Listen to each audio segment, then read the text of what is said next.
नमस्कार दोस्तों, स्वागत है आपका हमारे official YouTube channel GS Pioneer sir में। कैसे हैं आप सब? मैं उम्मीद करता हूं स्वस्थ होंगे, मस्त होंगे, अपनी तैयारी में व्यस्त होंगे। मित्रों, आज की जो क्लास है ये प्राविधिक कला स्पेशलाइज है और 16 नंबर आप जानते हैं कि यहाँ से पूछा ही जाता है। तो यहाँ से 16 नंबर पूछा ही जाता है, उस सेगमेंट की क्लास है। यानी कुल मिला के सेक्शन सी आप कह सकते हैं, उसकी क्लास है। क्षेत्रफल, परवलय, अतिपरवलय और जो है दीर्घवृत्त से क्वेश्चंस पूछा जाता है। सबसे ज़्यादा लोग परेशान थे दीर्घवृत्त, तो दीर्घवृत्त से जुड़ा हुआ आज सभी क्वेश्चंस हम देखने का प्रयास करेंगे। उससे साथ अन्य क्वेश्चंस भी देखेंगे। जैसे क्वेश्चंस आप जानते हैं क्षेत्रफल से पूछे जाते हैं। पहला क्वेश्चन आपसे दिया गया, चतुर्भुज का खा गा क्षेत्रफल के बराबर एक त्रिभुज की रचना कर दो। कोई चतुर्भुज था ऐसा, का खा और गा के साथ घा, ऐसा चतुर्भुज था ये वाला। अब इसी के एरिया के बराबर आप एक चतुर्भुज बना दो। सॉरी, चतुर्भुज था, त्रिभुज बना दो। कैसे बनाओगे मित्रों? इसे बनाने का सबसे आसान तरीका जो है, आप सबसे नीचे वाली जो रेखा है ये खागा को और लंबा खींच लो, खागा को और लंबा थोड़ा सा खींच लो। उसके बाद काम क्या करोगे, का और खा, ये सॉरी का और गा जो ये वाली रेखाएं हैं, इसी के समानांतर, किसके? इसी के समानांतर जो आपका ये डी वाला पॉइंट था, इस पे जो है सीधी रेखा खींच लो। जिस पॉइंट पे आपको मिलान मिल जाए, जिस पॉइंट पे ये वाली रेखा कट करे, बस वहां से सीधे लाइन मिला देना है आपको ये, और यही आपका अभीष्ट त्रिभुज होगा। ये आप इसे का, ख, गा और घा नाम दिए थे। काम क्या किया आपने? रचना लिखना। तो सबसे पहले हमने एक चतुर्भुज का खा गा घा की रचना की। उसके बाद हमने खागा की जो है खागा रेखा या खागा बिंदु को आपस में आगे थोड़ा सा बढ़ाया। आगे बढ़ाने के बाद हमने का और गा को आपस में मिलाया। कागा जो समानांतर रेखा थी हमारी, कागा के समानांतर एक अन्य रेखा घा से हमने सीधी एक समानांतर रेखा खींच दी। जिस पॉइंट पे वो खा और गा की रेखा को आगे कट कर रही है, उसका नाम हमने कर दिया का खा गा घा चा, चा नाम कर दिया। और चा पॉइंट से का पॉइंट को आपस में मिलान कर दिया। इस टाइप से जो हमारा अभीष्ट रचना तैयार होती है, का, चा और खा। ये का, चा, खा जो क्षेत्रफल होगा, ये चतुर्भुज का खा गा घा के बराबर होगा। कैसे बराबर होगा? देखो, चतुर्भुज में यही पार्ट तो एक्स्ट्रा था, ये वाला पार्ट एक्स्ट्रा था। इसको शिफ्ट कहां कर दिया गया है? यहां तक तो आपका चतुर्भुज था ही, बस इसी को उठा के यहां शिफ्ट कर दिया गया और ये आपका एरिया हो गया। क्या गलत है? इतना लिख देने 16 नंबर आपका हो जाएगा, अगर आता है तो। उम्मीद है कि छपेगा। अगर वो नहीं, चलो अगला क्वेश्चन देखो। कह रहा है एक निर्दिष्ट चतुर्भुज काखा गाघा के बराबर एक त्रिभुज बनाओ जिसका आधार कोण 45 डिग्री निर्दिष्ट हो और त्रिभुज का आधार चतुर्भुज की एक भुजा काखा गे पे स्थित है। अभी जैसा आपसे क्वेश्चन पूछा गया, सेम क्वेश्चन है, बस केवल नाम बदल दिया गया। कह रहा है एक चतुर्भुज है काखा गाघा। अब ये आपने काखा गाघा बनाया, का, खा और ये आपका गा और ये आपका घा। इस टाइप से आपने एक चतुर्भुज बना दिया, काखा गाघा चतुर्भुज बनाया, जिसका आधार कोण कह रहा है ये वाला कोण जो है, ये आप चाहे कहो, चाहे इस वाले कोण को कहो 45 है, 45 डिग्री। त्रिभुज का आधार चतुर्भुज की एक भुजा खा और गा पे है, तो ये आपका खा और ये आपका गा, तो इसी पे स्थित है। चलो का खा भी जो है खा और गा पे स्थित कर दिया। उसके बाद त्रिभुज बना देना है। चतुर्भुज के एरिया के बराबर आपको त्रिभुज बनाना है मित्रों। कैसा काम होगा? काम यही होगा कि जो आपने ये दूरियां खा और गा ली थी, क्या खा और गा जो दूरियां थी, इन्हीं से आपको सेम काम करना है। सेम काम क्या करना है? याद रखना, यहां से कोई ऐसी दूरी भरो, क्या कोई ऐसी दूरी भरो जो आपको एक स्थान से दूसरे स्थान तक पहुंचाने में मदद करे। कैसे मदद करेगी? ये कैसे मदद करेगी? याद रखना, समानांतर रेखा खागा के एक समानांतर रेखा चाछा खींच दो, चाछा खींच दो, चाछा थोड़ा सा ऊपर खींचना, ज्यादा नहीं, बस थोड़ा सा, बहुत हल्का सा ऊपर, जो है गा पॉइंट, जो घा पॉइंट था, इससे थोड़ा सा ऊपर खींच देना।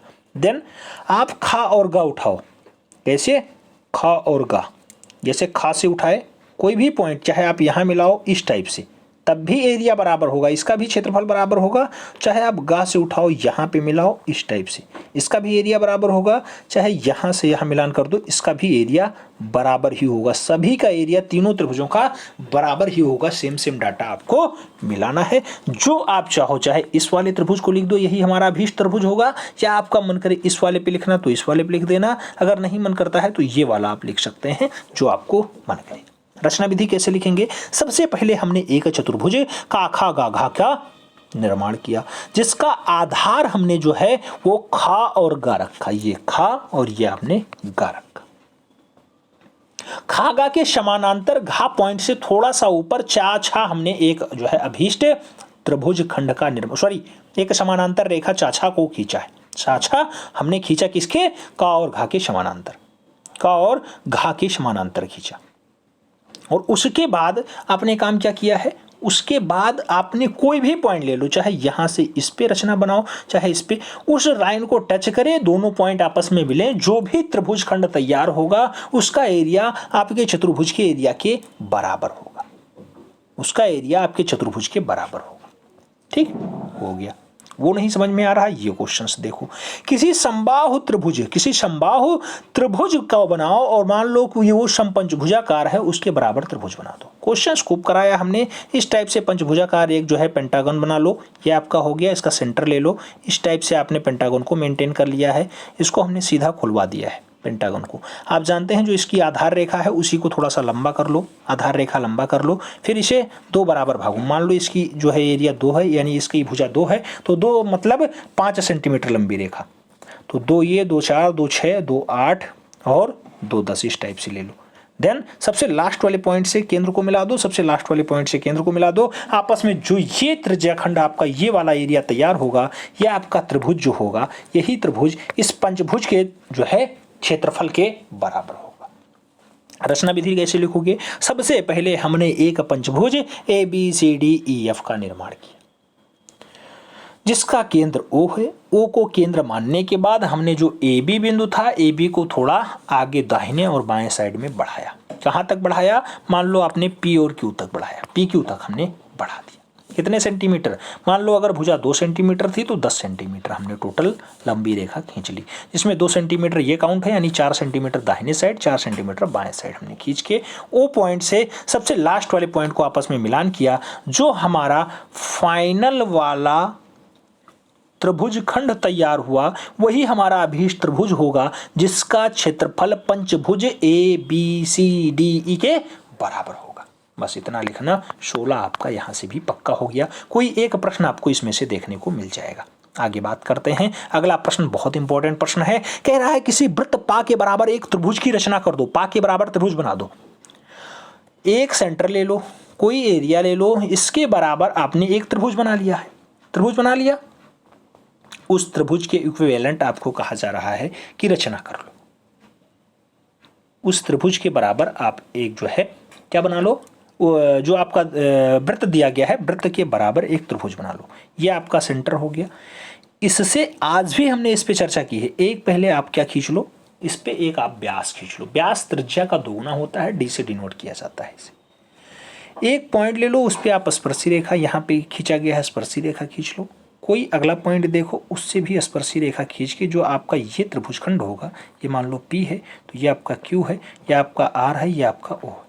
तो जो आपका PQR बन रहा है, इसका क्षेत्रफल आपके सेंटर वाले वृत्त O के क्षेत्रफल के बराबर होगा, के क्षेत्रफल के बराबर होगा। यही आपको रचना विधि में लिखनी है। ठीक है, बहुत जटिल नहीं है। क्या? सबसे पहले हमने O को केंद्र मान करके R त्रिज्या भर करके चारों साइडों में घूमा, फाइनली हमारा O केंद्र वाला R त्रिज्या वाला वृत्त तैयार हो गया। इसी R त्रिज्या O केंद्र वाले वृत्त का क्षेत्रफल, उसके क्षेत्रफल के बराबर ही एक त्रिभुज का निर्माण करना है। सबसे पहले हमने वृत्त में एक जो है व्यास खींचा, जिसका नाम हमने Q और R रखा, QR रखा। फिर R पॉइंट से हमने स्पर्शी रेखा खींची जो आगे बढ़ती है और P पॉइंट पे जो है टच करती है। P पॉइंट पे Q पॉइंट से भी स्पर्शी रेखा खींच करके PQ को आपस में मिलान कर दिया। और जो हमारा अब अभीष्ट रचना तैयार हुआ P, Q और R, ये अभीष्ट त्रिज्यखंड जो है, सॉरी, ये अभीष्ट क्या त्रिभुज खंड हमारा जो है अभीष्ट रचना होगा और यही त्रिभुज वृत्त ओ केंद्र वाले आर त्रिज्या वाले वृत्त के क्षेत्रफल के बराबर होगा। इतना लिखना आपका काम हो जाएगा, 16 नंबर आपके पक्के हो जाएंगे।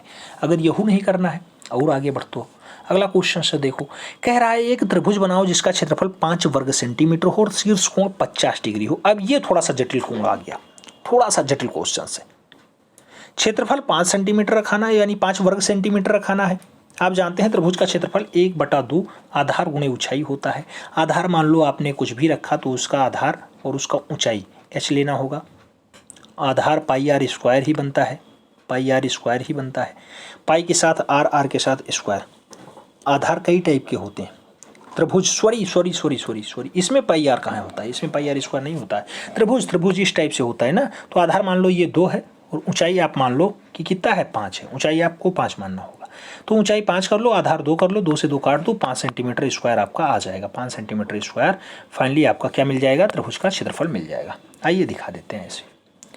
एक त्रिभुज आपने पहले क्या कहा, एक त्रिभुज बनाओ जिसका क्षेत्रफल 5 वर्ग सेंटीमीटर हो और शीर्ष कोण 50 डिग्री हो। अच्छा, इस टाइप से आपको दर्शाना होगा। ऐसे आप त्रिभुज लेना, शीर्ष कोण भी 50 कहा गया तो 50 आपको दर्शाना होगा। ये आप 50 रखोगे, ये आप 40 रखोगे, 50 40 90, और ये आप 90 रखने का प्रयास करना, ठीक है। तभी आपका काम बन पाएगा, तभी आपका काम बनेगा। नहीं यार 90 रखोगे तब काहे काम बनेगा, 90 पे तो वो लग जाएगा पाइथागोरस प्रमेय। 90 पे पाइथागोरस प्रमेय लगेगा तब ये 5 वाला और 4 वाला काम नहीं करेगा, ठीक है। तो 90 ये नहीं रहेगा। ये आपका 50 है, बाकी का पता नहीं है, बाकी का पता नहीं है। अब ये आप आधार 5 सेंटीमीटर मान लो, ऊंचाई इसकी 2 सेंटीमीटर मान लो। त्रिभुज का क्षेत्रफल होता क्या है, 1/2 आधार गुणे ऊंचाई। आधार ले लो 5 और ऊंचाई ले लो 2। आपसे 2 काट दो, सीधा सीधा आपका 5 सेंटीमीटर स्क्वायर हो गया। और इस टाइप से आपने ये वाला जो कोण दर्शाया, ऊपरी कोण, कौन सा, ये वाला ऊपरी कोण, ये वाला ऊपरी कोण जो दर्शाया है ये वाला, ये आपका कितना है 50 डिग्री। अब इसकी रचना विधि कैसे लिखोगे, सबसे पहले हमने एक त्रिभुज ABC का निर्माण किया, ABC का निर्माण किया, जिसमें हमने BC को 5 सेंटीमीटर और जो AB है हमारा 2 सेंटीमीटर, और जो कोण A और C है, AC कोण को 50 डिग्री हमने रखा है, चांदे की सहायता से हमने निर्मित किया है। इतना लिख लेना। फिर आपसे कहा गया त्रिभुज बनाओ, त्रिभुज का क्षेत्रफल। तो त्रिभुज आपका ABC है, इसी का क्षेत्रफल फाइनली क्या होगा, 1/2 आधार गुणे ऊंचाई। आधार आपने 5 माना है, ऊंचाई आपने 2 माना है, 2 से 2 काट देना, 5 वर्ग सेंटीमीटर स्क्वायर इसका एरिया निकल के आ जाएगा। यही आपका अभीष्ट त्रिभुज खंड है, ठीक। अगला प्रश्न देख लो, कह रहा है एक वृत्त को कुछ संभागों में केंद्रीय वृत्त द्वारा विभक्त करो। कोई एक वृत्त है, आपने कोई एक वृत्त बना लिया, उस वृत्त की कोई त्रिज्या है r।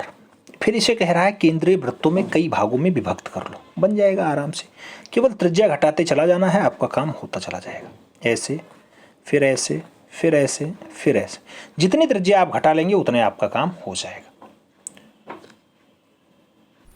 इस टाइप से केवल इसकी रचना विधि लिखनी है कि सबसे पहले हमने एक ओ केंद्र का वृत्त खींचा जिसकी त्रिज्या कैपिटल R रखी, फिर उसको जो है कई केंद्रीय वृत्तों में जो है बांटने का प्रयास किया जिसमें त्रिज्याएं R1 रखी पहले, फिर अगला R2 रखा इसका, फिर R3, ऐसे जो है जितना आप चाहें उतना लिख सकते हैं।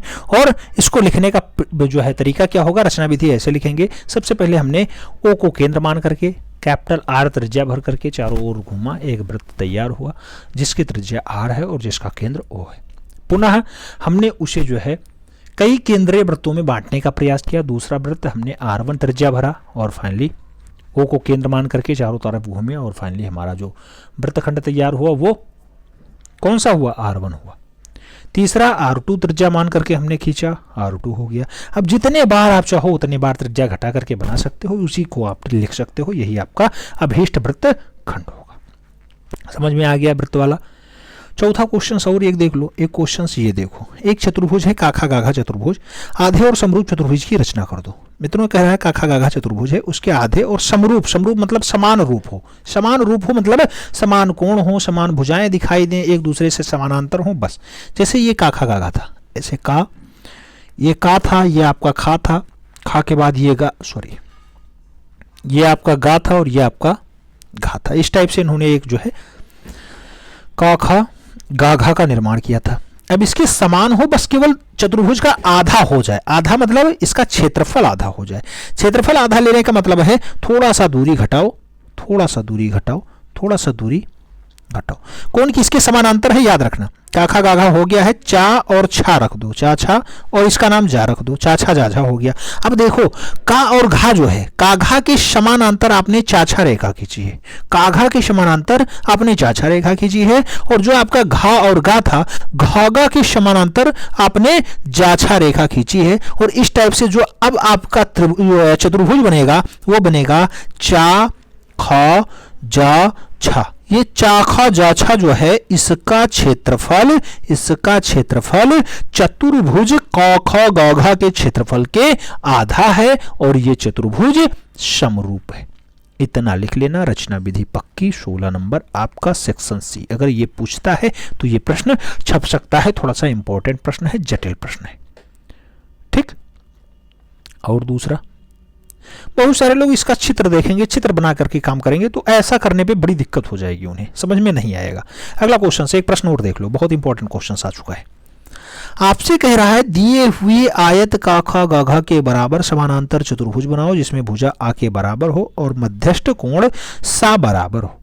कह रहा है आपको एक आयत दिया गया। क्या दिया गया? आयत का ख ग घ, का ख ग और घ, ये आपका पहले आयत दिया गया था।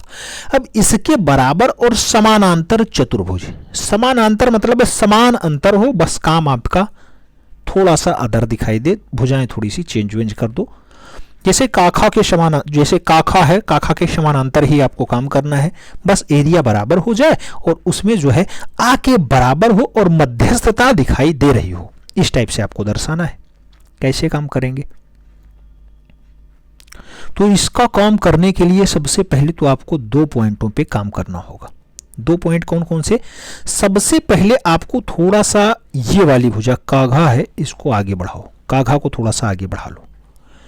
फिर काघा को आगे बढ़ाने के बाद आपको जो है काखा के समानांतर रेखा खींचनी होगी ऊपर।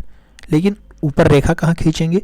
थोड़ा सा खा से एक लंब रेखा क्या, एक रेखा खींचो जो आगे जा करके काघा से कहीं ऊपर कट कर रही हो। जहां कट कर रही हो उसी पे आप समानांतर रेखा ऐसे खींच लो। समानांतर रेखा किसके? काखा के समानांतर रेखा खींचना। काखा के समानांतर जो आपको मन करे वो आप ए बी नाम लिख लो, उसके समानांतर रेखा आपने खींचा। समानांतर रेखा खींचने के बाद क्या? समानांतर रेखा खींचने के बाद ही आपका काम स्टार्ट होगा। आपका काम स्टार्ट होगा। किस बिंदुओं पे स्टार्ट होगा? वो स्टार्ट इस बिंदुओं पे होगा। जैसे जैसे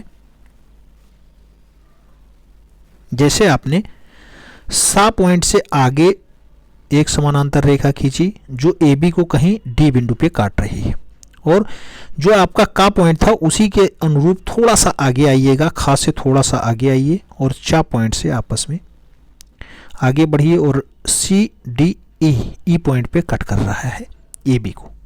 इस टाइप से आपने जो ये रचना तैयार की, ये क्या नाम दिया? क्या चा ई डी, हालांकि नामकरण एक ही भाषा में हो तो ज़्यादा बढ़िया होता है। तो इस टाइप से जो आपने ये रचना तैयार की, यही आपका समानांतर चतुर्भुज होगा। समानांतर मतलब समान हो भुजाएं जिसकी, तो समान भुजाएं हैं, चाहे ये ले लो, चाहे ये ले लो, चाहे ये ले लो, चाहे ये ले लो, आपस में सब क्या है? समानांतर ही है और भुजाओं की संख्या बराबर है। और जो भुजाएं हैं, आप जो पहले आयत काखा गाघा का जो है चित्र देख रहे थे, उसका जो क्षेत्रफल था वही क्षेत्रफल आपका समानांतर चतुर्भुज ABCD जो हम नाम दे रहे हैं इसका है, और यही आपका अभीष्ट चतुर्भुज होगा। ये क्वेश्चन थोड़ा सा जटिल है, बहुत कम लोगों को समझ में आएगा, लेकिन जब वो अच्छे से करेंगे, बीजगणित पढ़े होंगे तो उनका काम हो जाएगा। रेखा गणित में ये सब आता था, रेखा गणित पढ़े होंगे तो हो जाएगा। अन्यथा बस करने का प्रयास करना, फिगर बनाने का प्रयास करना। यहाँ कोई भी आपको प्रूफ करने को नहीं करेगा, बस फिगर बना देना। रचना विधि जो आपके समझ में आए वो रचना विधि आराम से लिख देना, आपको नंबर मिल जाएगा, पर्याप्त नंबर मिल जाएगा। छोड़ना मत, डरना मत, किसी भी पॉइंट से डरना मत, ठीक है। और आगे बात करें, दीर्घवृत्त वाले सीधे आ जाएं। बहुत सारे को ये लो आ गया, दीर्घवृत्त आपका आ गया। कह रहा है एक दीर्घवृत्त के बराबर क्षेत्रफल का वृत्त बनाओ। देखो मित्रों, दीर्घवृत्त जो होता है दीर्घवृत्त जो होता है बिल्कुल अंडाकार होता है ऐसा। वृत्त का थोड़ा सा चपटा हुआ भाग दीर्घवृत्त कहलाता है। दीर्घवृत्त में दो अक्ष होते हैं, इसे दीर्घ अक्ष कहा जाता है, और एक ये वाला अक्ष होता है, इसे हम लोग लघु अक्ष कहते हैं। चाहे दीर्घ अक्ष लो, उस पे भी दो नाभियां होंगी, N1 और N2। चाहे आप लघु अक्ष लो, इस पे भी दो नाभियां होंगी, N1 और N2। तो ये खूब क्वेश्चंस पूछा जाता है 1 नंबर में। दीर्घवृत्त में कितने अक्ष होते हैं? तो दो अक्ष होते हैं। दीर्घवृत्त कितनी नाभियां होती हैं? तो दो नाभियां होती हैं, दो नाभियां होती हैं। अब आपको कहना है कि दीर्घवृत्त के क्षेत्रफल के बराबर एक वृत्त का निर्माण करना है। अब क्षेत्रफल अगर बराबर रखना है तो सबसे पहले आपको उसका केंद्र निकालना होगा। केंद्र इस टाइप से आपने निर्धारित कर लिया है, और ये केंद्र निर्धारित करने के बाद दीर्घवृत्त का कुछ एरिया आप निकालोगे, कुछ एरिया घटाओगे। जैसे आप देखो, आप इस टाइप से जो है कट करने पेस्ट करने बहुत दिक्कत होगी, लंब रेखाएं खींच के आपस में कट करना पेस्ट करना। इससे अच्छा है कोई एग्जैक्ट दूरी इस टाइप से ले लो और इसे केंद्र मान करके इसको त्रिज्या मान लो, और इस टाइप से इसी के परितः घूम जाओ। जो आपकी अभीष्ट रचना होगी वो आपका वृत्त होगा। और इसमें खास बात यह है कि आपका जो ये वाला पार्ट है, ये वाला, ये कहाँ शिफ्ट हो गया? ये ऊपर शिफ्ट हो गया इधर, यही ऐड हुआ है। और जो नीचे वाला पार्ट था ये वाला, ये आपका कटा, अच्छा ये ऐड हुआ है और ये आपका कटा।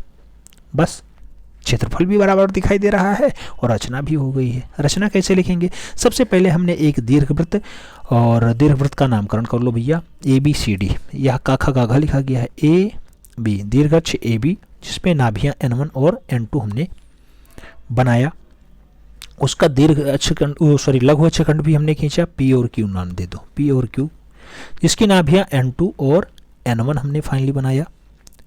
आपस में नाभियों को टच करने और दोनों दीर्घाक्ष और लघु अक्ष जिस खंड पे कट कर रहे हैं वह हमारा अभीष्ट पॉइंट, एक जो है जो वृत्तखंड हमें बनाना है उसका हमें केंद्र मालूम पड़ता है।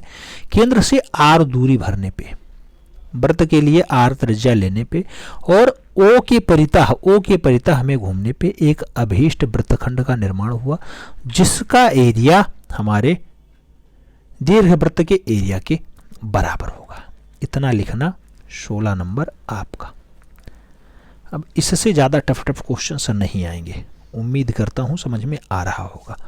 बहुत सारे लोग बहुत सारी भ्रांतियों में हैं, भ्रांति बिल्कुल भी नहीं पालना है, बहुत आराम से करना है। अगर आराम से आप करते चलेंगे तो सभी क्वेश्चन समझ में आएंगे और सब कुछ आसानी से हो जाएगा।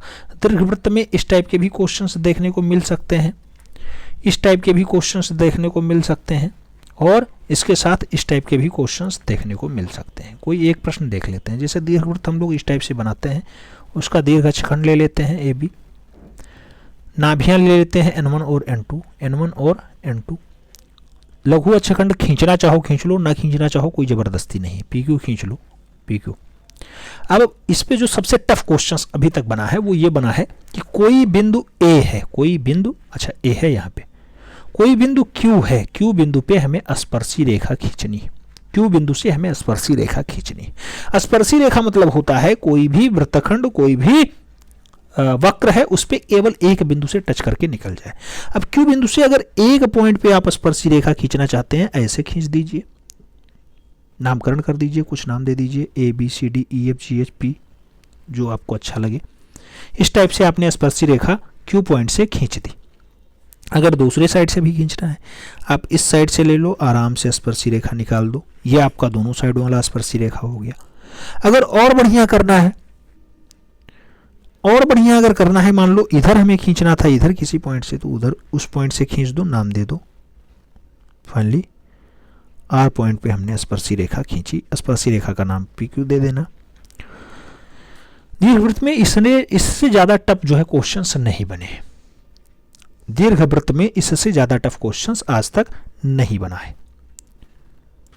मित्रों, दीर्घवृत्त बहुत आसान है, अगर समझने का प्रयास करेंगे तो गोला का बहुत हल्का सा चपटा वाला रूप दीर्घवृत्त हो जाता है। दीर्घवृत्त पे दोनों भुजाएं दब जाती हैं थोड़ा सा, और जो एरिया जो आपका त्रिज्या होता है, त्रिज्या भी समान नहीं रहता, इसीलिए इसमें लघु अक्ष और दीर्घ अक्ष दो आ जाते हैं, और इसीलिए इसमें नियता भी आ जाता है, इसमें जो है फोकस भी आ जाता है, दो फोकस होते हैं, दो केंद्र होते हैं, फोकस मतलब पास वाला केंद्र का जो है झुकाव किधर है, बस वही आपका फोकस हो जाता है।